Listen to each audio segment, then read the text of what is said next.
Gojo, where are you? Gojo, there you are. You've been sealed. You're sealed. You're sealed. By the way, guys, this is my cat Gojo.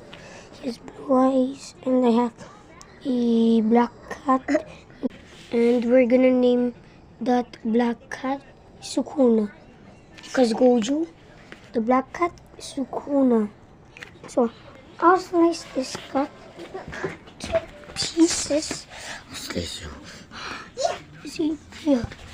By the way, say hi, City. Hi. This is my little sister. And this is her little cat that she loves. No. By the way, he deserves this. Meow. He deserves. And then Gojo. Meow. Shield again. Shield again.